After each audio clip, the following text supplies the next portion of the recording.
Assalamu alaykum hörmətli qarindoshlar. Golland tili grammatik dərsimizə xoş gəldinizlər. Biz bugün 58-ci dərs fe'lning özlüksüz şəkli, yəni iş hərəkətininki izchil davamlaşıyotganligini bildiradigan şəklini Golland tilida qanday ifodalashni o'rganib o'tamiz. Golland tilida buni ifodalashning ikki xil shakli bor. Birisi unhead qo'shilgan infinitiv, yana birisi to so'z orqali ifodalaymiz. Qanamsi buni bir-birlab ko'rib chiqaylik. Yani fe'lning izchil tusi yoki izchil shakli deganlik fe'lningki muayyan grammatikalik shakl orqali jumlada bayon qilingan ish harakatininki izchil davomlashayotganligini bildiradigan tus shaklini izchil tus deymiz.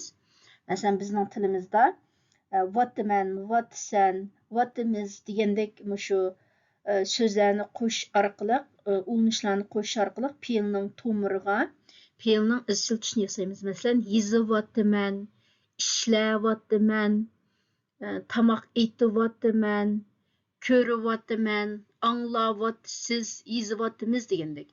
Endi Golland tilida qanday ifodalaymiz bundaq shaklni degan vaqtda Golland tilida ikki xil ifodalash shakli bor. Birinchi xil sein, ya'ni sizlar o'rgangan fe'l sein qo'shilgan unhead qo'shilgan infinitiv, ya'ni fe'lningki to'liq shakli, ya'ni mushta ifodalaymiz. Masalan, sizlar jadvalda ko'rgan buni. Masalan, ich bin unhead kochen.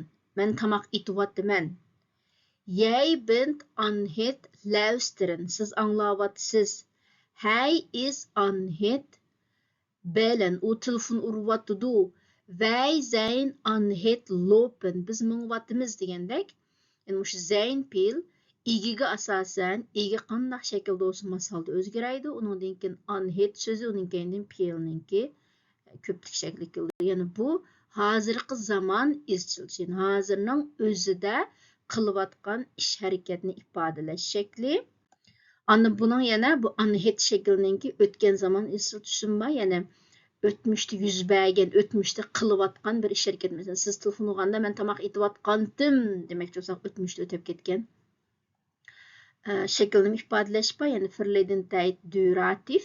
Yani bununla shu sein fe'lning o'tgan zamon shaklini ansaqli bo'ldi. Shun ich was unhead, jij was, andan wij waren, jullie waren. Buning hammasini sizlar ko'rib tushunalaysizlar. Endi misollar bilan ko'rib chiqaylik. Masalan, ich bin de afwas anhettun, yani ich bin anhettun. Ich bin de afwas anhettun, yani qochquchilarni yuyapman, yani hozirning o'zida yuyapman. Mein Bruder was sich anit scheren. Mein Bruder was sich anit scheren. Yani bu o'tgan zaman izchil tus, yani inim saqallarini ilayotgandi yoki inim yoki akam. De Hunden zijn anit blaffen, yani hozirgi zaman tegenwoordig durativ, yani ishlar havishiyotdi. De kinderen waren anit spelen, yani bolalar o'ynayotgandi. Bu ham verleden tijd durativ, yani o'tgan zaman izchil tusi. Yani sizlar shu misolda ko'rgandek, shu sein anit infinitiv, agar hozirgi zamon bo'lsa, zeinning hozirgi zamon shakli, o'tgan zamon bo'lsa, o'tgan zamon shaklini olamiz. Endi bu izchil tusini ikkinchi xil ifodalash shakli, ya'ni t so'zi bilan. Lekin bu t so'zi bilan ishlatgan vaqtda bu har qanday fe'lga ishlatmaymiz, balki Golland tilida shu t so'zi bilan doim keladigan 5 turlik fe'l bor. Ular liggen, zitten, staan, lopen en hangen. Hangen ba'zi ishiltildi, ba'zida hangen yani az ishiltildi. Lekin qolgan 4 fe'l liggen, zitten, staan, lopen ko'proq ishiltildi. Yani mush fe'llar liggen, zitten, staan, lopen qo'shilgan t qo'shilgan, ya'ni keynidan fe'lningki, ya'ni asosliq ish harakat, asosliq ish harakatni ifodalagan vaqtida, ya'ni shundaq ish harakatningki davomlashayotganligini bildirdi. Masalan, Abdullah liegt slapen, yani bu yerda Abdullah yetib uxlayotdi. Abdullah uxlayotdi desak bo'ldi. Endi normalda uxlasak hammamiz yetib uxlaymiz-ku. Endi alayda ahvolda bo'lmasa, alayda odamlar bo'lmasa, yani Abdullah liegt slapen, yani mushumu hozir garchi unhead shakli kelmasimi, lekin mush xil ifodalash shaklimi, yani shu bir ish harakatining davomlashayotgan izchil tusini bildirgan shakl. Yani Abdullah liegt slapen, yetib uxlayotdi. Alim staat op de bus te wachten. Alim autobusni saqlayotdi. The was hangit bautinti drogen, yani yuyulgan kiyimler kurtuluş üçün sırtqı yığılıq.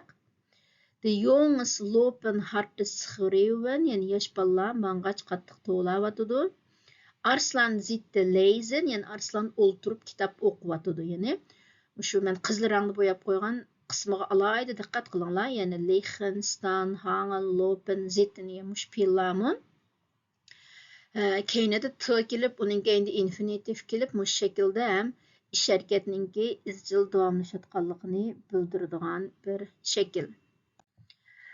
Andan bu t durativ, yani t bilan keladigan bu izchil tusninki baya sizlar misolda ko'rgan emas, hozirgi zaman, buning ham putgan zaman bor, buning o'tgan zaman yo'q, putgan zaman bor.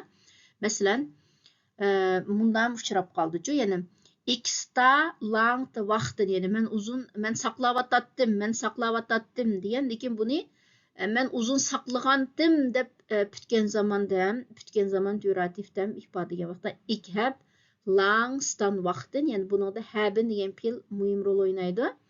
Ondan keyindan shu ikkili fe'lninki infinitiv shaklida, yani ik hab lang stan vaqtin, yani uzun saqlagandim. Hey zit hartta praten, yani u qattiq ovozda gap qilyotdi. Lekin uni putgan zaman ifodalaganda hey heft hart zitten praten, yani u qattiq ovozda gap qilyotganti. Zij lopen buiten te schreeuwen, en u sirte mangach waqıravatdı. Tegenwoordig tijd olsa, putgan zamanda voltooide tijd. Zij hebben buiten lopen schreeuwen, u mangach waqıravatganti.